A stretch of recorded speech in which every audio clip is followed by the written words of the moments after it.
Draga kolega, a ste videla? Kje smo mi?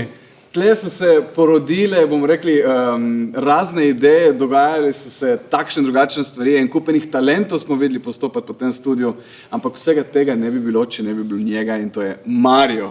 Lepo pozdravljeni, hvala za dobrodošlico. Hvala lepa za priliko, no bomo videli, kaj bo iz tega. Ne? Jaz zdaj poslušam to najavo, tako da to je moj drugi dom. Evo. Zagotovo, hvala, da si nas tako lepo sprejel. Ampak najprej, da razčistimo, o tem smo se enkrat že pogovarjali. Galunič ali Galunič? Ja, zdaj, jaz upam, da veste, ne? To se jaz domišljam, da po 30 letih, kar delam na televiziji, že vsi vejo, kako se pišem, čeprav v resnici večinoma slišim svoj priimek napačno naglašen. Okay. Štajerci imajo še najmanj težav, ampak vsi ostali pa kar veliko. Tako da ne vem, ti povej, kaj misliš. Jaz bi rekel Galunič. Ja, bravo, evo. No, zdaj vaje ne bom vsi vprašal. mislimo enako. Torej, Štajerci in Primorci ni težav. Tako smo sklepčni, kar se tiče tega. Eno vprašanje takoj na začetku. Kaj moramo narediti, da vidimo spet Mario v taki oddaji kot nekoč, kot Mario, Zoom spet doma? Pa mislim, da vam ni treba nič narediti, ker se to ne bo zgodilo še nekaj časa, z več razlogov. Prvič, jaz imam zdaj eno funkcijo, ki naj bi trajala še 3 leta, to človek nikoli ne ve, ampak naj bi. In skušam čim manj delati v studiu, zato ker mi to vzame veliko časa in veliko energije, ki je nimam. Jaz imam zdaj svoj fokus druge, jaz skrbim za vse oddaje, ki nastajajo v našem uredništvu in za svoje niti nimam toliko časa, kot bi ga moral imeti, ne? Kar je sicer slabo, ravno za svoje oddaje. Načeloma odgovorni uredniki nimajo svojih oddaj. Ampak jaz še zmeraj delam Quiz Joker, ker je ta oddaja že teče toliko let, je zelo uspešna, zelo gledana in je zelo težko se odločiti, da tako oddajo ukineš, samo zato, ker sem jaz urednik. Tako da do nadaljnega to teče. Če pa si spraševal po oddajah, kot so bile v tem studiu, se pravi Zoom, spet doma, ne vem, te dve sta bili recimo najbolj podobni, potem Moja Slovenija je še tu snemala, pa še kakšna druga mogoče. Ne vem, trenutno se mi zdi, da smo v času, ko taka oddaja, v kateri je vsega pomalo, niti ne bi bila v prime timeu, torej ob 8 zvečer, tako uspešna, kot je lahko bila včasih. Taka oddaja se zdaj ponavadi v kakih popoldanskih terminih. Za večerne termine so se oddaje bolj profilirale, so bolj ali samo talent šovi, ali so neki veliki glasbeni šovi, ali so to kvizi. Se mi zdi, da je nekako občinstvo na to tudi navajeno. In skušamo mi temu tudi slediti. Tako da, ne vem, mogoče pa pride ta čas, ne, mogoče, ko bom tik pred penzijo, da bomo še delali tako oddajo in bojo lahko isti nastopali, ki so nastopali pred 20 leti, ne vem. Neka taka nostalgična. Retro, ja, recimo, ja. Ampak ne vem, nič takega nimamo v planu zdaj. Mi imamo sicer zelo lepe spomine na vašo oddajo. Ja, smo lepo. Generacija, dejansko, ki se je v nedeljo zvečer zbrala z našimi starši, z našimi nonoti in smo tik preden smo pripravili torbo za naslednji dan za v šolo, smo gledali Zoom, smo gledali spet doma. Tako da mi imamo lepe ideje. Ja, pa toliko ste mladi še, tako da to ni toliko časa od tega potem. Ja, res je. Ne, imam tudi jaz lepe spomine na to. To je bil dejansko moj stil življenja. Jaz sem bil takrat na televiziji vsak dan v tednu, od ponedeljka do nedelje, brez ene pavze. Enostavno 40 tednov na leto. In to full let, ne, se pravi, ne vem, 15 let ali nekaj takega. Zdaj, jaz niti nimam te energije več, se mi zdi, da bi to zmogel, ali sem se pa razvadil, ne vem, ampak imam rad kakšen dan tudi fraj. Se mi zdi, da je to zelo veliko mene šlo v to, ker sem tudi bil urednik teh oddaj, jaz nisem samo prišel nastopati, jaz sem te oddaje pripravljal, jaz sem se dogovarjal z izvajalci, jaz sem si izmišljal, kaj vse v teh oddajah bo, o čem se bomo pogovarjali in tako naprej in sem imel vse niti v rokah in mi je to kar veliko pomenilo, da ni bilo presenečen, ne. Da sem bil šef cele oddaje, da sem vse vedel, za kaj gre. To pa terja zelo, zelo veliko časa, zelo veliko energije. Tako da danes oddaje delajo drugače, se mi zdi, tako drugače, kar je v redu, v bistvu, bolj profesionalno. Prej smo menili, da v bistvu vi radi rečete oddaja vsega pomalo, da danes mogoče nima nekega nedeljskega ali pa večernega termina, se bolj stvar profilira. Pa me zanima, takrat časi pa sedaj, neko občinstvo, kako se je še spremenilo? Kako vidite vi nekaj, mogoče kakšne vzporednice ali pa razlike na ta način? Mislim, televizijsko občinstvo se zelo spreminja, zelo in to kar hitro, ker so prišli novi mediji, nov način spremljanja nove želje so drugačne, ljudje so zelo, zelo razvajeni v nekem smislu, da se zelo težko vsi v državi ob isti uri spravijo pred ekran. To je zdaj zelo težko. Se pravi, danes so ljudje navajeni gledati oddaje z zamikom, ali pa tudi, če jih ne gledajo, samo odlomke na družbenih omrežjih, gledajo polno kanalov, ki jih plačujejo, serije, filmi, tega včasih ni bilo. Skratka, uloviti gledalce danes je mnogo težje v tej tako imenovani linearni televiziji. Se pravi, linearna televizija, to je ta, ki jo imamo na daljincu, in jo gleda cela država hkrati, ima šanse v informativnem programu, ker je pač aktualna in se zgodi zdaj. To so športni prenosi, ki jih gledaš zdaj, čez 1 uro več niso zanimivi. To so tudi kakšne dogodki, ne vem, ala pesem Evrovizije, ki ima ta potencial, moraš gledati takrat, kaj boš gledal naslednji dan, če že vsi vedo, kaj je bilo. Ampak te redne oddaje, to se da pa pogledati tudi naslednji dan, to se lahko pogleda samo pol, to se lahko tudi prevrti, pa pogleda samo to, kar ti je všeč. In je danes seveda posledično so gledanosti vseh oddaj, vseh televizij leta 2025 bistveno slabše kot leta 2000, ko sem jaz bil recimo na vrhuncu svojih oddaj, ki smo v nedeljo zvečer zlahka zbrali 25% vseh državljanov pred televizorje. Zdaj mislim, da ne vem, kaj bi se moralo zgoditi, da bi toliko ljudi prišlo gledati eno oddajo. Mi smo zdaj več kot zadovoljni, če ima oddaja 10% gledalcev. To je velik uspeh. To, kar je bil pred 20 leti poraz. Jaz sem imel, da je kakšno oddaja 10%, mi smo se sekirali tedne in tedne. To je zdaj velik uspeh. Hočem reči, da se je to zelo spremenilo. Ne pomeni pa to, da nujno, da te ljudje ne vidijo kje druge. Zdaj te pa lahko vidijo na spletu, pa v arhivu 365 RTV, pa odlomke na Instagramu, pa tako te stvari krožijo danes drugače. Zato je treba pri gledanosti vse to upoštevati. Se pravi, gledanost v živo, pa potem gledanost z zamikom, en teden po premieri lahko ljudje gledajo še z zamikom. To naši oglaševalci niso preveč veseli, ker ti lahko v zamiku oglase preskočiš. To ni fora, ne. Mislim, da se kažemo, da ljudje gledajo, zato, ker če jih ne gledajo, ne dobimo plačano. Ne. To zdaj govorim, kot da sem na komercialni televiziji, ampak nisem, ne. To tudi mi predvajamo oglase. Tudi vi verjetno prodajate oglase? Ja, del se seveda RTV-ja financira tako. Tako da danes je možnosti mnogo in največja bojazen pri vseh je prav mlada generacija, torej generacija, ki šele začenja medijsko življenje in oni nimajo televizorja doma. Oni v svojih sobah nimajo televizorja, kot smo ga mi imeli. Oni ne rabijo tega, oni se s tem fenomenom sploh ne ukvarjajo. In družina danes skupaj, kot otroci malo zrastejo, redko gleda televizijo skupaj, kot ste mogoče vi v nedeljo zvečer. Ta fenomen izginja, ker otroci imajo svoje risanke na nekih kanalih, oma ima svoje oddaje in serije tam, oče gleda šport na nekem drugem kanalu in dela vsak, oziroma spremlja to, kar ga zares zanima. Ne. Tega skupinskega, družinskega ogleda je pa manj in to prinaša gledanost. Ne. Tako da se je treba bistveno bolj truditi na vseh frontah. Vse. Ni dovolj, da prideš samo v studio in narediš oddajo. Zdaj moraš narediti še storijo neke za Facebook, za Instagram, zdaj moraš imeti, ne vem, veliko člankov, vse posod, pa članke na MMC-ju, pa fotografije. Mislim, delo je bolj kompleksno, več ljudi mora biti vključenih, če hočeš doseči toliko ljudi, ko si jih včasih samo zadajo. To zagotovo. Ne? Ja. Tudi, na RTV, kar se tiče tega, ste dobro podkrepljeni, imate veliko ljudi, ki recimo v take zadeve tudi zna potem, je treba izobraževati in tako naprej. Ne? Ampak smo tukaj, kjer je pred dnevi potekala tudi EMA, Klemen je zmagal. Kdo bi si mislil o tem studiu, sivem, črnem. Mi smo prikazali malce drugačno kuliso, kot je videti. To je realno drugače. Ampak vemo ravno tudi zaradi tega, ker novice za EMO pa grejo že pred promocijo, pa je promocija, pa je dogajanje, pa je postpromocija vsega tega, ne, so takšni in drugačni komentarji, to je del vsakdana, to že moramo vedeti, ampak dajmo enkrat resnici na ljubo tudi nekaj povedati glede tega in glede Eurovizije. Ne. Večkrat slišimo, da nekdo reče, pa nehajmo metati denar za Eurovizijo. Dajmo malce razložiti to, kako to poteka, koliko lahko recimo o tem razčlenimo, da razložimo, zakaj Slovenija pri tem sodeluje, pa koliko denarja gre to.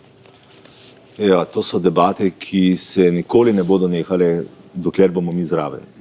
Pač pesem Evrovizije je nek projekt, pri katerem lahko RTV Slovenija sodeluje, edina v naši državi, ker smo člani Evropske zveze radiotelevizij. Člani te zveze ne morejo biti komercialne televizije, samo javne, torej ne te privatne. in mi smo člani in posledično lahko smo del tega projekta. To je v bistvu projekt, ki zanima največje število medijev v Sloveniji, torej EMA in pesem Evrovizije, noben drug se ne more s tem primerjati, kar pomeni, da zanimanje javnosti obstaja. To je zelo pomembno za nas, da delamo stvari, ki ljudje zanimajo. In večje, ko je zanimanje, večje kot je interes, seveda večja je tudi polarizacija, ne? Se pravi, imaš tudi veliko ljudi, ki pa se s tem ne identificirajo, se jim zdi škoda denarja, kaj smo zraven in tako naprej. Hkrati na drugi strani pa ljudi, ki bi nam zelo zamerili, če bi se mi odločili, da nismo zraven. Vložek v EMO se mi zdi, da ni samo vložek v pesem Evrovizije, to je vložek v našo zabavno glasbeno sceno. Se pravi, imamo javni razpis, vsak se lahko prijavi, seveda so vsi žalostni, ki niso izbrani, ampak vseeno, to je javni razpis, kot za vsak festival. In EMA ni samo point, da je to nekaj dobrega za tistega, ki je zmagal, je to lahko nekaj dobrega za tiste, ki niso zmagali, ker so jih ljudje opazili, ker je to bil nek boost na njihovi karieri in tako naprej. Veliko skladb, ki niso bile zmagovalne, so še zmeraj aktualne, jih poslušamo. A bi bile tako aktualne, če ne bi bile na EMI? Vprašanje. Skratka, to je ena priložnost. Ta studio je bil, ne vem, če bi tukaj bili, to je bilo toliko luči, to je bilo toliko tehnologije v tem studiu, najete seveda, kot za noben drug projekt, ker smo mi pripravljeni za ta projekt plačati največ, zato ker se nam zdi, da je to vredno. Ne? Mislim, mi damo to platformo, zdaj kakšen je odziv, kako dobri so komadi, to je stvar debate. Ne? Zdaj, mi bi bili vsi veseli, da bi dobili res 12 hudih komadov, da ne bi vedeli, katerega naj pošljemo. Ampak realnost slovenske zabavne glasbe ni taka. Ne? Se moraš zelo potruditi, da dobiš skladbe, ki so primerne za iti naprej. To ni zdaj festival isti kot Melodija morja in sonca, kjer se zgodba konča. EMA je festival, kjer se šele začne vse skupaj. Ne? Najprej je tu veliko viharja, preden to se zgodi, ne? Pa favoriti, pa kuhne, pa ne vem kaj vse sodi zraven. To ste tudi skozi voditelje malce predstavili. Ja, ker to je zmeraj tako. Brez omembe bele tehnike pač ne gre. Ne gre, bela tehnika zraven. In pol se pa šele začne in tudi za vse izvajalce, ki zmagajo, Klemen v tem primeru, se začne huda pot, to je zelo težko. Prvič, pritiski, pričakovanja, ti se moraš za nastop pripraviti, obveznosti do medijev. Ko ti postaneš zanimiv za Evropo, ne samo za Slovenijo, so to neke druge dimenzije in to moraš paziti, da te ne odnese. Moraš imeti neko ekipo zraven, da te čuva, da boš ti do 13. maja sploh še v enem kosu na odru. Takrat moraš pa biti najboljši, ko si že dal marsikaj skozi. Tako da je to, kot rečeno, projekt, ki ni poceni, absolutno ne, vse te številke vsake tog časa, kdo kaj vpraša, ampak ta participacija, da smo mi zraven, to je še najmanj, ne? Čeprav to ni malo, ampak to je še najmanj, v bistvu je, to lahko stane, to ni meja, koliko to lahko stane. Mi bi se lahko zamislili nastop tak, ker se moraš sam plačati, ne? Vse te spektakularne dodatke na odru, lahko se odločimo za čist skromen nastop, ne? To je naša odločitev. Torej, lahko rečemo, da je investicija vsakega posameznika za svoj nastop, koliko dobro hoče izpasti. Vsak, ki gre na Evrovizijo, mora tudi kaj zraven dodati. Na RTV ne more računati, zato če bo samo na nas računal, bo stal na odru in to je to. To je zelo zanimiva informacija, ki jo nisem že.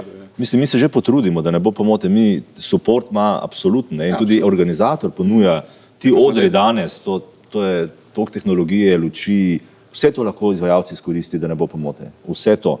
Ampak se vidite, kakšne točke so na Evroviziji, ne? Spektakularne, kostumi, pirotehnike, neki rekviziti na odri, neke pogruntavščine tehnološke, ne vem, ravno lani je zmagal izvajalec, ki je bil na neki plošči, ki je lovil ravnotežje, to ploščo so morali sami prinesti in jo plačati, to ne bo organizator da plačal. Ne? Dobro, pol bi bile zanje šel še dobro skozi, on je prišel s prtički.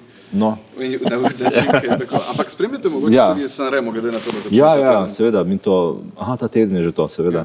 Ja, jaz to gledam, če ne vsak dan, priznam, moram tudi malo spati. Ja. Zelo pozno. Ja, to traja pri njih dolgo, ampak pol malo pogledam za nazaj, malo spremljam na družbenih omrežjih, imam kakšnega favorita za letos, sploh še nisem pripravljen na to, kdo bo zmagal.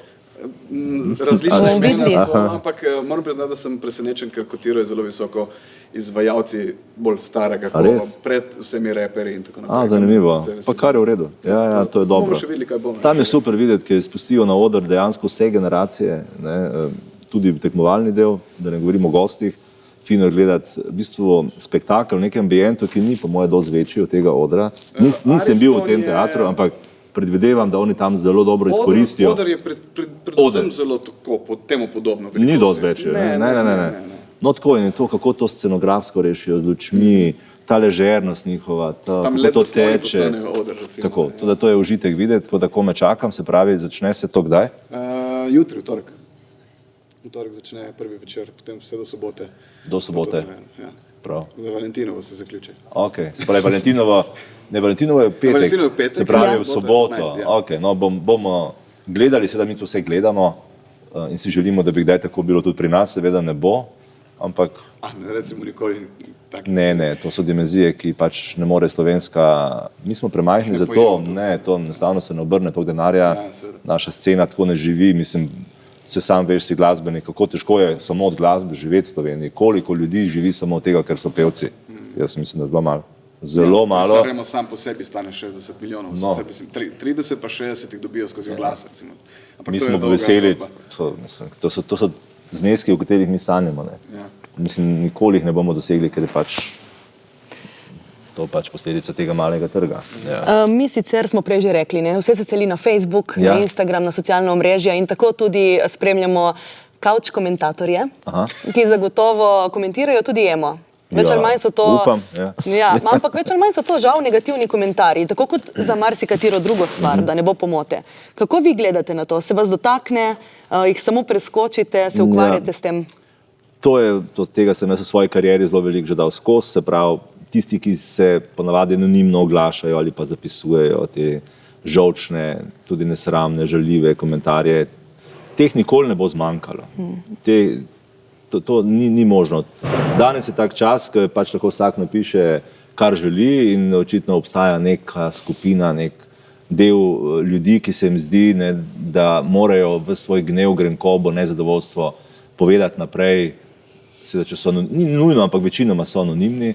Zdaj ti, ki delaš pred kamerami, moraš s tem računati in se moraš tudi odločiti, ali boš zdaj njim verjel, ali boš imel kakšne druge vire, ki jim boš bolj verjel, ali boš verjel ljudem, ki te imajo radi, ki tudi niso kritični dovolj, ali boš našel neko srednjo pot.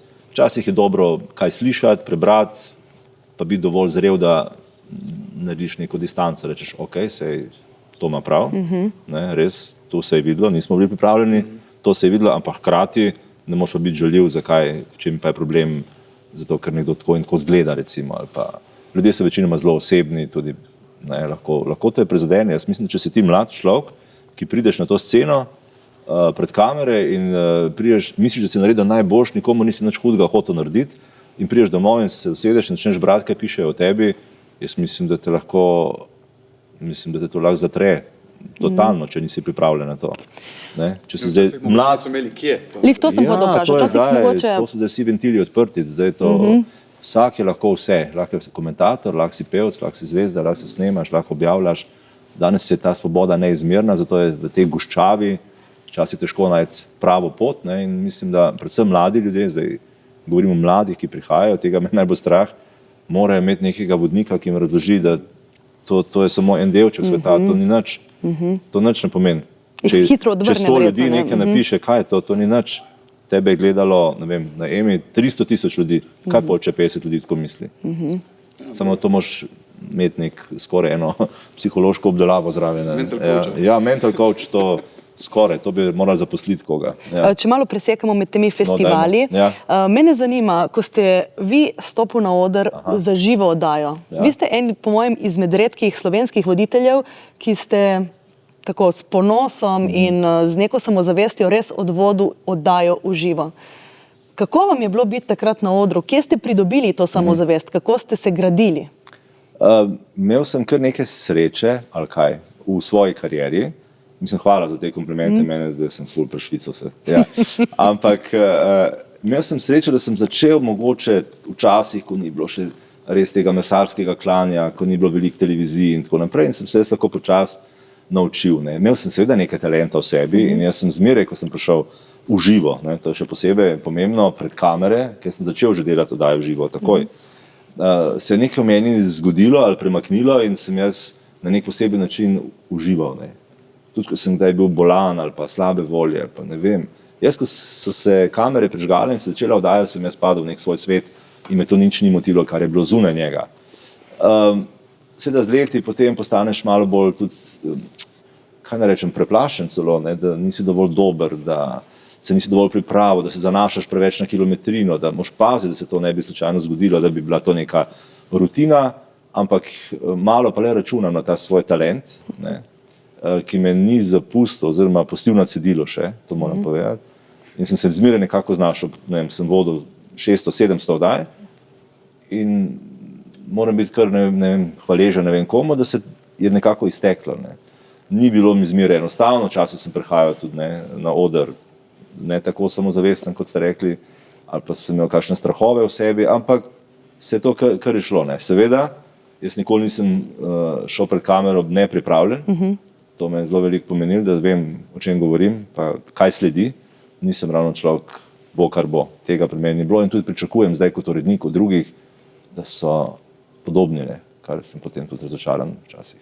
Ampak oddaj v živo je malo dejansko. Zakaj? Ja, oddaje v živo je manj, kot jih je bilo, čeprav je to prava televizija. Prvič zato, ker na nek način je tveganje veliko, ne, ti v živo pač ne moreš nič popraviti, produkcijsko dražje, če imam ti oddajo vsak teden ob 8 v živo, moraš vsak teden novo postavljati studio, zbrati ljudi in tako naprej. Zdaj recimo, če sem pri Jokerju, ki ga delam zdaj, jaz v 2 dneh postavim 4 ali pa 6 oddaj, v 2 dneh. In, ne, en mesec ne treba studija postavljati, to se ne da primerjati. Ne. Ti tudi z oddaje vse ven zrežeš, kar ni bilo, okay? Kar je včasih fino, ne, si hvaležen, ne, kakšna neumnost manj v oddaji, ampak hkrati pa zgubi oddaja lahko malo tega, ne, živega občutka. Tako da jaz mislim, na televiziji mora biti vsega in delamo v živo to, kar je nujno. Ne. Oziroma snemamo vnaprej vse, kar je mogoče in nima nekih posledic potem za predvajanje. Zakaj bi se mi mučili, ker dajo v živo, je teže narediti. Teže in je to stresa več, timing, pritisk, vse moraš imati tisto minuto, ker ne moreš potem popraviti. Zakaj bi šli v ta stres, če ni nujno? Ne. Ampak je čar, ne? Ja, za eno oddajo je to nujno. Ne. Če oddaja to hoče, recimo Ema mora biti v živo, ne. Je tekmovanje. Te tekmovalne oddaje so predvsem v živo. Medtem ko kakšne pogovorne, pa tudi če ne. Prej smo se na kratko omenili festival Melodij Morja in Sonca. Še malo smo vstopili počasi v februar. Kako poteka? Je mogoče že kakšni klici naprej, nazaj, že poteka neka? To moram takoj povedati, da ne bo kakšne zamere na Primorskem. Mi festival... Bo potekal v Ljubljani. Ja, ne. To je treba povedati, da ta festival ni od RTV-ja, tako kot je Ema, ampak si mi delimo to lepo z občino Piran in auditorijem, kjer so razpisi, kreativni del, organizacija, to je vse od njih. Mi v bistvu pridemo to samo posnet. Samo posnet torej? V resnici. Ja. Mi pridemo s tehnologijo en teden prej dol, prevzamemo auditorij in začnemo to delati obrtniško, speljati to, kar je treba narediti. Medtem ko ne zbiramo mi skladb, nimamo žiri čez, nič od tega ni na naši strani. Ne? Mi se samo prepustimo. Seveda, ker smo partnerji v projektu, nas to zanima in se moramo uskladiti v kakšne stvari, moramo tudi kaj reči, da nam kaj ni všeč, pa da bi kaj drugače. In obratno smo skupaj v tem, ampak večji del zaslug za organizacijo gre seveda vam, ne? Mislim, Primorcem. Ne? Mi pridemo tja 1. julija in naredimo, kar so oni pripravili. To je v bistvu tudi ena taka dobra informacija, da se ve, da predvsem Načeloma je dokaj javnega značaja, ampak mogoče za tiste, ki se ne ukvarjajo, ne vedo točno, kako to gre. Za gledalca je čisto vseeno, ko gleda MMS ali pa Emo, na televiziji nastopa pevec in če kaj mu ne paše, itak čez RTV šimpa, ne čez auditorij. Ker smo mi krivi. Ta prelaganje odgovornosti. Ja, ampak za nas je drugače. Me boste popravili, če se motim, ampak mislim, da nekega leta ni bil Melodij Morja in Sonca pod streho RTV. Na komercialni televiziji. Kaj pa Mario? A je Mario kdaj dobil ponudbo na komercialno televizijo?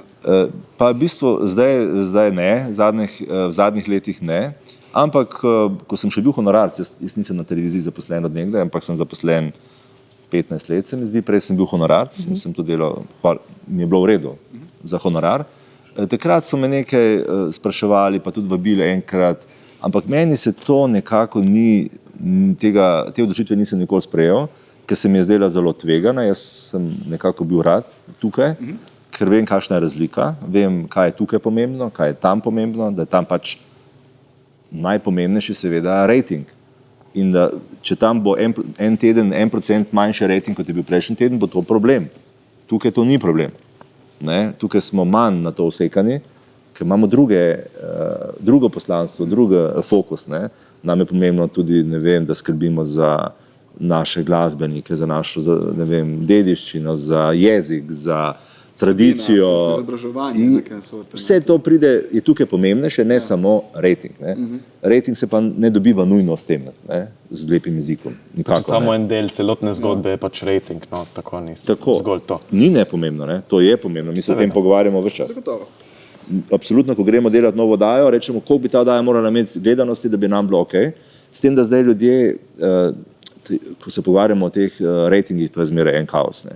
Mi na javni televiziji nas zanima gledanost vseh, ki gledajo televizijo. Medtem ko na komercialnih jim je pomembno samo tisti del gledalstva, ki imajo kupno moč in ki so zanimivi za oglaševalce. Torej, od 18 do 54 let, komercialko je čisto nepomembno, če vsi nad 60 gledajo oddajo, ker oni tega ne bodo nič imeli.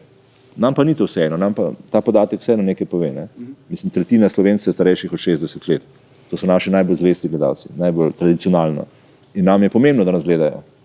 Medtem ko komercialka jih lahko mirno pozabi, ker ji niso koristni, ker oni ne živijo od prispevka, ampak od denarja, od reklam. In to je kar velika razlika in to se tudi pozna potem pri vsebinah. Ne? Ste tudi slovenist? Tudi. Ja. In mene, tudi jaz sem slovenistka. Tudi. Z istega faksa? Ali ne? Z istega faksa, z ljubljanskega faksa. Ja.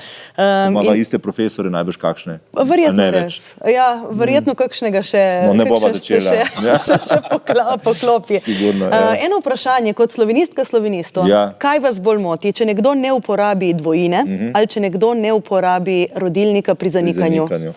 Ja, to so zdaj te dve. V bistvu me moti, to je zdaj to, kot da bi nekoga, ki ima dva otroka, vprašali, katerega ima raje. Ja. V bistvu, ali pa katerega ne mara. Ne. V bistvu, oboje je hudo, oboje je hudo, ampak če bi se moral odločiti, mene osebno bolj, to je v bistvu kar oboje enako hudo, jaz to slovenist ne smem tega povedati, da me kaj ne moti. Namreč zgodi se napaka, tudi sam, jaz večinoma govorim pred kamero brez pripravljenega teksta, ne berem teksta nikoli, zmeraj govorim iz glave in tudi sem že naredil kakšno napako. In katerih napak sem naredil več, verjetno več pri dvojini, kot pa pri zanikanju. Ampak oboje izginja. Ne? Na Primorskem pa moja dvojina še bolj. Ja. Različno postavljeno. Potrjujem, jaz imam tako malce težav, ampak ni več dvojine. Je, ampak počasi prihaja v rabo. Prihaja v rabo. Prihaja v rabo, vrača se. Da bi odhajala iz rabo. Uspešno popravljam. Zelo uspešno. Ja, to je naše poslanstvo. Rojeni ste v Mariboru in živite v Ljubljani.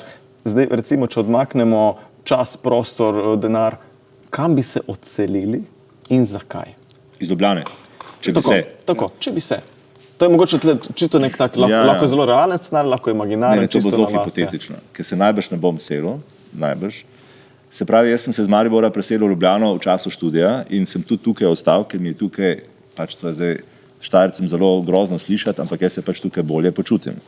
Mislim, malo nič narobe, ampak zakaj bi pač... Če se ti iz Maribora in leta ponavljaš, da ti je v Ljubljani ok in bolje kot v Mariboru, potem počasi že nisi več toliko njihov, kot bi sicer jaz želel. Mislim, sklepam, da ste si kljub zelenim majcam kakšno vijolično vseeno pustili. No? Ne, jaz te majcam izogibam totalno in vijoličnim in zelenim, ker sploh nisem z tega testa.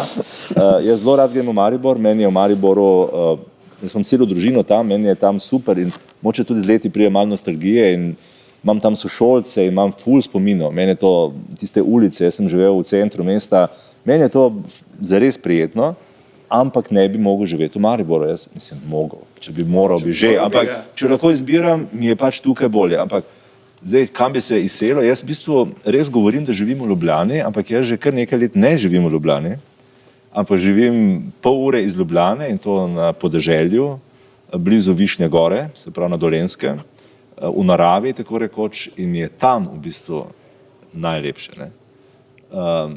To traja zdaj že v bistvu 15 let, kar sem tam kupil hišo in se zvozim iz Ljubljane tja. Ne? In še zmeraj govorim, da stanujem v Ljubljani, ker delam tukaj, imam stanovanje v Ljubljani, ampak najraje grem pa tja na Dolenjsko. Ne. Torej, vaša duša je Ja, je zdaj tam, tako, jaz se tam super počutim, super. In tam uspešno vrtičkate. Tako, imam tam vrt, mislim, brez solate in tega, to, da moram tako povedati, nimam časa, to te okrasne reči, govorim o rožah, in imam psa, imam tam gost in super sosede in meni je res tam super. In ko me čakam, včasih se rečem, vse lahko prespiš v Ljubljani, ko pozno delam, ampak grem tudi do polnoči gor in ob 6 nazaj, se mi zdi tudi to vredno. Ne. Tako, zdaj pa, če bi se že moral kam preseliti, jaz sem zmeraj mislil, da bom kdaj živel na Primorskem, ne. Se najbrž ne bom, ne se Mislim, ampak ni še pozno. Ne, lahko morda, ampak so to ti premiki, to ni tako enostavno. Z leti to postane zelo zapleteno, ker se ljudje navadimo in so selitve meni kar naporne. Jaz sem se dostikrat selil in meni se to ne da več prav dosti. Tako da zdaj nekaj časa se ne bom, če pa bi se, pa bi že malo gledal na to, kakšna klima je tam, kjer bom živel. Če bi že na Primorsko, Ja. v katero mesto? Ja, to je zdaj zelo občutljivo. To je Po mojem zelo občutljivo. To ne upam Čakaj, reči. do zdaj je bilo. Ja. Gospod Še mislim, Marjan, do da je zdaj je bilo melodija vse ok, voditi. zdaj pa res previdno z odgovorom. Vem, to je zelo problematično. V Portorožu v Tam auditoriju. nekje, ja. Tam nekje, ja. Prostora. Kaj pa potovanje v Južno Korejo? To se še ni zgodilo, ne vem, kje sem to zdaj omenil, ampak ko je leta 2020, ko je prišel COVID, sem jaz imel že vse rezervirano, da grem za 1. maj tam nekje v Južno Korejo, plačane vse karte, notranji leti, hoteli, vse in potem pride ta nesreča. In takrat naprej je to zdaj ostala samo ena želja, ki čaka. Ne vem, zakaj sploh ne grem tja, ker zdaj grem na neko potovanje, spet ne grem na Južno Korejo, tako da ne vem. In sem vse sem dobil nazaj, Korejci so bili neverjetni to. Jaz ne morem sploh povedati, to je bilo v roku enega tedna ves denar pri meni. Wow. Ja, medtem ko ste letalsko družbo, ki naj bi letel iz Ljubljane, do tja sem imel, ne vem, 2 leti dela, da sem to uspel dobiti, ampak Korejci so bili pa izjemno korektni, tako da so naredili en dober vtis. Pa zelo rad gledam korejske filme, serije, Zdaj se ravno dogovarjamo, da naj bi prišli Korejci v Slovenijo z neko svojo veliko zvezdo K-popa, jaz se tega ne spremljam, vem, da obstaja, ampak ne poznam teh zvezd. Tudi.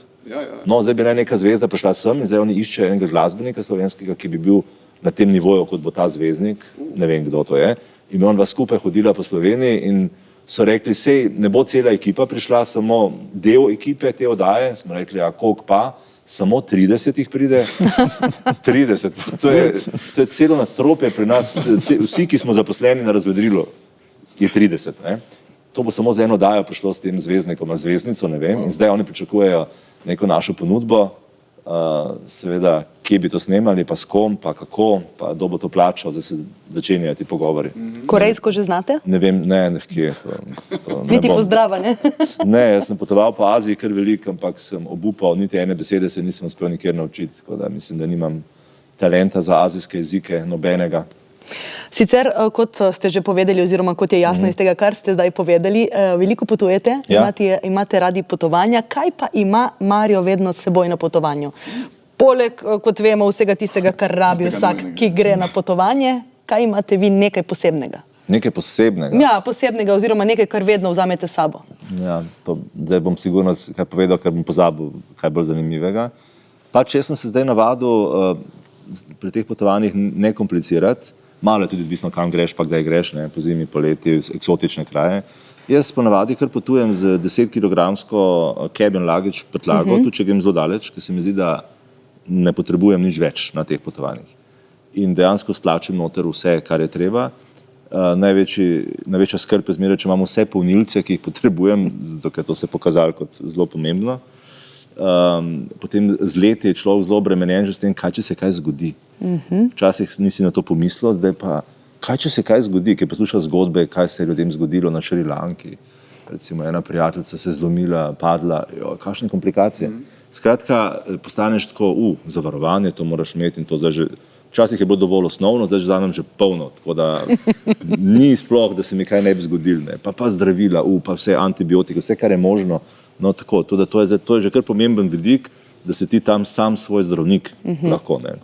To se je morda z leti spremenilo, mislim, da včasih nisem nobenega zdravila imel, zdaj imam pa vse, kaj se lahko zgodi mogoče. Kolekcijo. Ja, eno kolekcijo. Mogoče bo treba še malo izpopolniti, zdaj ti ne moš iti k nam zdravniku pa reči, Glejte, jaz sem zdaj grem na potovanje, vi mi lahko date primer, ne vem, vnetja, infarkta, dajte mi vse zdravila, ki mi lahko date za vsak primer. To je že zdaj. A že imaš?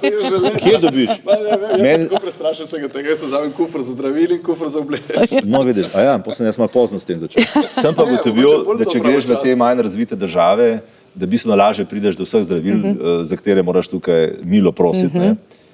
In je to bistveno manjša država. Razen, če greš kakšne te džungle in take reči, ki ni lekarn, ne? To pa je izziv. Ja. Iz voditeljskih vod ste nekako zaplavili tudi v uredniške. Ne? Zdaj, jaz mislim, da ste marsikomu lahko zgled kot voditelj, kar se tiče od dikcije pa do nekega sloga voditeljstva. Pa me zanima, glede na slovensko sceno, kje vidite vi nek podmladek? Ja. Recimo, če ste vi nasledili nekaj velika imena, kot so Mito Trefalt, takrat mogoče z Ramo Bramister ali s Stojnom. A vi veste, kdo je bil Mito Trefalt? Ja, sem je tiste, ki pač je še, ampak zelo mlad, še recimo z nono se lahko pogledali malo in tako. Nekaj me preseneča, ker zdaj, jaz pridem recimo zdaj v kakšno situacijo ali pa okolje z zelo mladimi ljudmi, ki ne vejo, kdo sem jaz. Absolutno, ja. To govorimo o tej mladi generaciji, ki ne gleda televizije.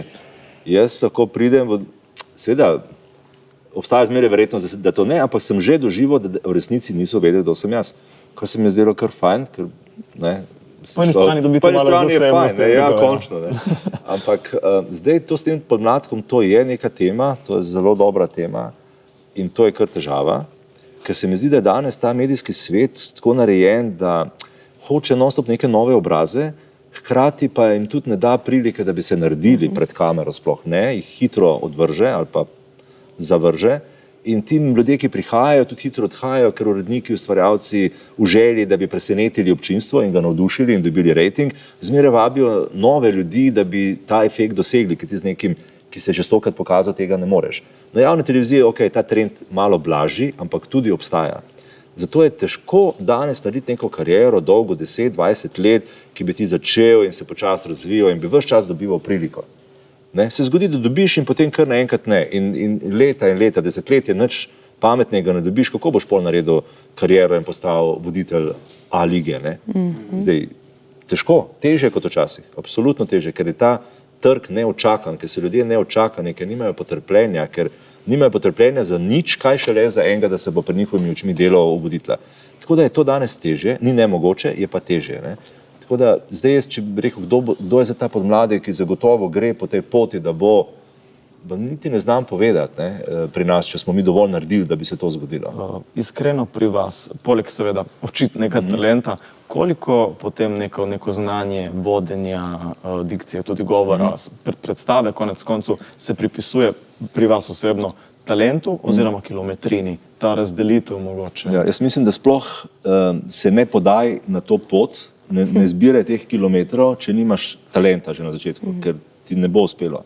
Na javni televiziji so ene stvari še sploh pomembne, kot so dikcija, jezik, govor. To moraš prenesti že s sabo, s tem se moraš ti opremiti, preden greš na to pot. Talent bojo že drugi prepoznali, to sam o svojem talentu težko sodiš, ampak ti bojo že dali drugi priliko, ker bo očitno ne bojo našli božga, bojo dali tebi. Ampak ti bodi opremljen s tem, da te ne bo to postalo breme. Se pravi, jezik je prvo breme, ki ti postane na javni televiziji, če ni dovolj dober. Na to se gledalci takoj spravijo.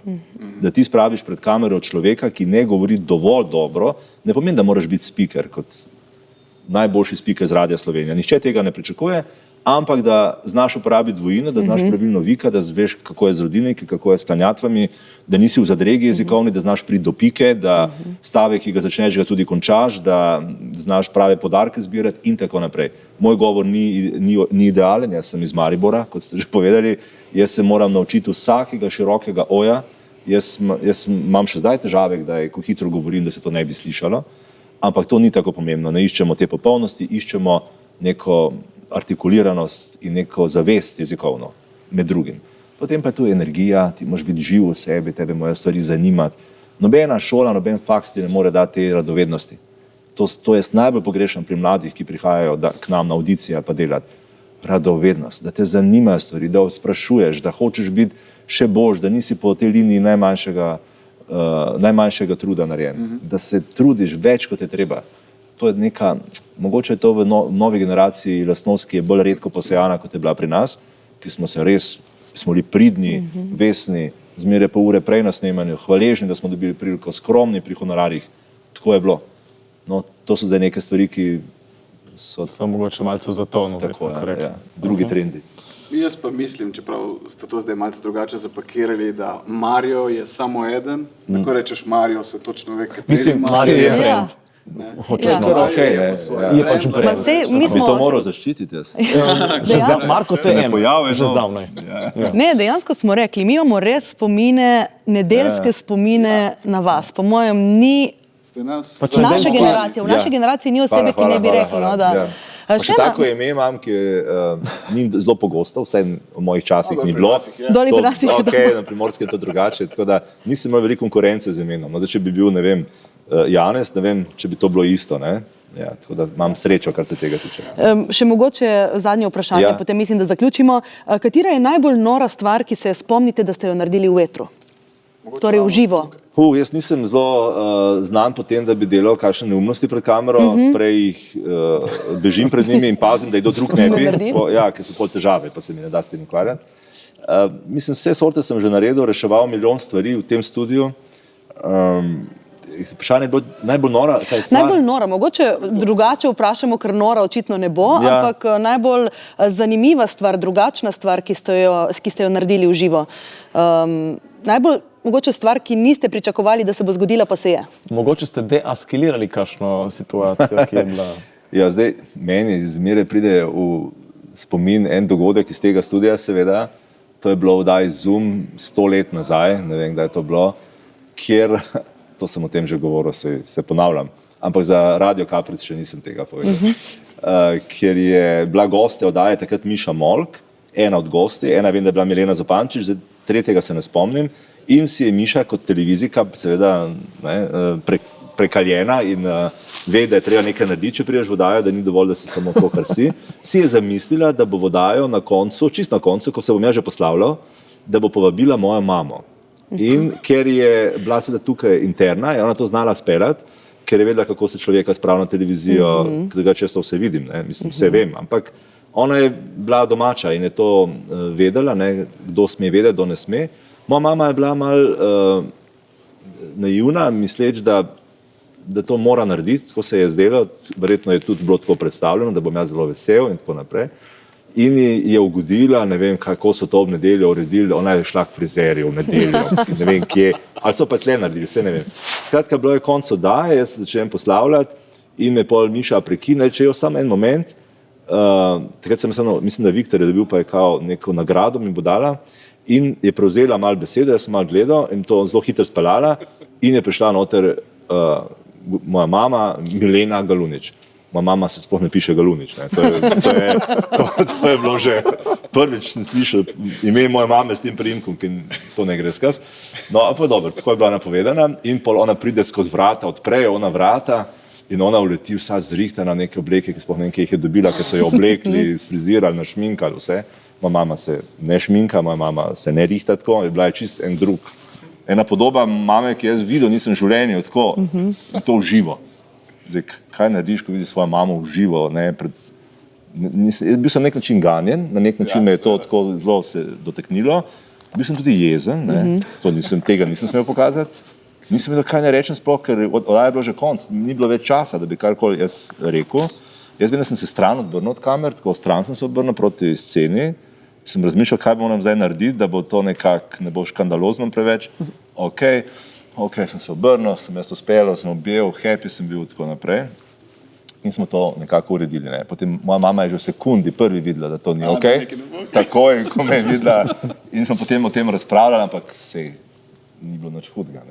Ampak ni se nikoli več ponovilo. Tega se spomnim, da sem bil nekako neki... Dobro bi bila, da sem izgubil kontrolo nad oddajo. Ja, to pa dvomim kdaj. Ampak da pride vsa ta situacija, kot je Marija opisal, vse to sploh ni moja mama. No, to bi bilo... Moja mama je poslala eno drugo, ker vedno ona ne sme priti. Tako, recimo. Ne. Me je takoj sestra klicala po oddaji, ki tudi ni vedela, ker mama ni upala nikomor to povedati. In me klicala in rekla, mislim, bila je v šoku totalnem. Najna mama na televiziji, mislim, zakaj mi nisi povedal? Ja, ne, zakaj ti meni nisi povedala? In potem smo se vedeli, kdo je vedel, kdo ni vedel, kdo bi moral povedati. Tudi sestra ni vedela. Ne, tudi sestra, ker je vedela. Po moja mama je malo slutila, da to ni čisto ok, za vsak slučaj je prišla, ampak za vsak slučaj tudi ni povedala nikomor. Ja, tako. To je bil en tak moment, no, ki si ga bom zapomnil. Ne. Verjamem. Ja. In Miša si je zaslužila svoj priimek na nek način. Ja, to je bilo. Vse Vse pol je bilo to, vse ok, jaz nisem nikomu ne zameril, ne, ampak smo se družinsko pogovorili, da je dovolj, da je pred kamerami samo en in to sem zdaj že jaz, tako da ostalim ni treba pri tem sodelovati. Če še kdaj kličejo. Družinska intervencija. Tako, ja. V nedeljo ob 12. Ja, to smo uredili in to še štima. Ja. Marjan, najlepša hvala za čas, za priložnost. Mi smo izredno veseli. Dajte vsi pogledati seveda vse naše kanale in tako naprej. Intervju bo tudi na YouTubu. In ja, hvala. In če ne prej, poleti v auditoriju. Ja, hvala vam za povabilo. Mislim, res ste se potrudili, moram reči. Jaz ponavadi, ko kličejo z radia, jaz to po telefonu opravim in je stvar rešena. Tukaj pride več kamer, ki jih imamo mi za naše oddaje, 3 izpraševalci, zadaj za kamero, tudi kolegi, tako da ste zelo ambiciozno, vidi to, živite na visoki nogi ali kako ali ste. Ali ste samo ambiciozni. Ja. Iz vaših ust, gospod Marjan, še toliko bolj vzajmo k srcu. Hvala. No, res hvala vam vsem. Hvala.